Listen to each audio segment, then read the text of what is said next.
नमस्कार, इस समय हूँ बदायूं में और हमारे साथ बात करने के लिए उपस्थित है बदायूं के पूर्व सांसद धर्मेंद्र यादव जी। जानने का प्रयास करता हूँ, आज बूथ सम्मेलन था, सेक्टर प्रभारियों का सम्मेलन था और आज आदित्य यादव के नाम की घोषणा हुई। इससे पहले शिवपाल सिंह यादव यहाँ से प्रत्याशी समाजवादी पार्टी के। सर, सबसे पहले तो आपका स्वागत है। बहुत बहुत धन्यवाद। सर, क्या कारण रहा? पहले चाचा जी मैदान में थे, फिर एकदम चीजें बदली। कहा यह जाता था कि आसपास की सीटों पे बहुत ज्यादा असर डालते चाचा जी, फिर आज आदित्य जी के नाम की घोषणा क्यों करनी पड़ी? अब ये तो चाचा जी ने अपने नाम का खुद ही प्रस्ताव वापस लिया है। अब इसका सही जवाब तो चाचा ही देंगे। किस तरीके? हालांकि हम लोग तो चाचा के सम्मान के खिलाफ कोई बात कह भी नहीं सकते, न कर सकते। फैसला लेना तो बहुत दूर की बात है। बदायूं और संभल की परंपरा रही, पहले नेताजी, फिर प्रोफेसर साहब, फिर आप, आज आदित्य जी की घोषणा होगी। ये क्या आखिर कारण क्या है? ये परंपरा निरंतर कब तक चलती रहेगी? नहीं, परंपरा तो ये जनता का प्यार है और कोई नॉमिनेशन नहीं है केवल। ये जनता के आशीर्वाद के लिए जनता के बीच हम लोग जाते हैं, लोगों का सहयोग समर्थन मिलता है तभी चल रहा है, तभी इस तरह से लगातार एक परंपरा कायम है।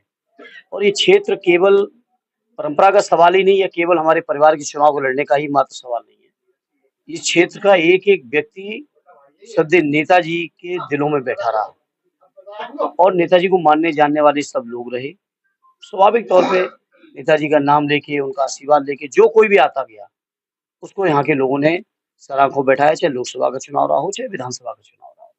तो उम्मीद है इस चुनाव में भी ऐतिहासिक समर्थन समाजवादी पार्टी को उम्मीदवार के तौर पे मिलेगा। 15 साल आपने सेवा की बदायूं की, कोई मलाल है यहाँ से बदायूं छोड़ने का आपको? नहीं नहीं, कोई मलाल नहीं। और रिश्तों का जहाँ तक सवाल है, ये राजनीति में परिस्थितियां आती हैं, बदलती हैं। मुझे याद है, मैं 25 साल कुछ ही महीने का था कि सदैव नेताजी ने मुझे मैनपुरी से जब चुना, उस समय में लोकसभा का सबसे यंगेस्ट एमपी था। फिर सदैव नेताजी को 9 में चुनाव लड़ना हुआ, नेताजी ने मुझे बदायूं के लोगों को भी भेजा। बदायूं लगातार 3 चुनाव लड़ा, फिर बीच में बाई इलेक्शन आजमगढ़ भी लड़ा। आज राष्ट्रीय अध्यक्ष जी का आदेश हुआ कि आपको आजमगढ़ जाना है, मैं आजमगढ़ के रास्ते पे जा रहा हूँ। और यहाँ से चाचा जी ने ही प्रस्ताव कर दिया, तो फिर इसके आगे मुझे कुछ कहना ही नहीं। समाजवादी पार्टी और इंडिया गठबंधन का क्या मुद्दा है इस बार? देश में बहुत ज्यादा अगर देखा जाए, युवा और किसान सबसे ज्यादा निराश है, क्योंकि मैं गांव गली में खेतों में बहुत ज्यादा रहता हूँ। बिल्कुल निराश है। 10 साल तक लोगों ने अनवरत भरोसा किया बीजेपी पे, उनके झूठे वादों पर, उनके घोषणा पत्र पर, उनके जुमलों पर। लेकिन जुमलों की, घोषणाओं की, झूठ बोलने की भी एक सीमा होती है। कब तक लोग स्वीकार करेंगे उस झूठ को? तो अब लोग उन चीजों से ऊब चुके हैं और इसीलिए जैसा आपने कहा, नौजवान किसान निराश है। तो नौजवान किसान निराशा के दौर में परिवर्तन लाएगा, इंडिया गठबंधन को लाएगा। और यहाँ उत्तर प्रदेश के मैदान में चूंकि समाजवादी पार्टी ही लड़ रही है, तो समाजवादियों को गिराएगा। यही अभी 2 दिन पहले देश के प्रधानमंत्री नरेंद्र मोदी थे, उन्होंने कहा कि इस बार हम 400 से ज्यादा सीटें जीतकर सरकार बनाने जा रहे थे तीसरी बार। देखिए, बीजेपी के लोगों के ऊपर उनके दावों पर भरोसा करना आप भी बंद कर दो। अब जनता को तो नहीं रहा, लेकिन मीडिया के लोगों को ज्यादा भरोसा है। अगर उन्होंने आमदनी दूनी कर दी होती किसानों की, तो मैं आज उनकी बात को जरूर मान लेता।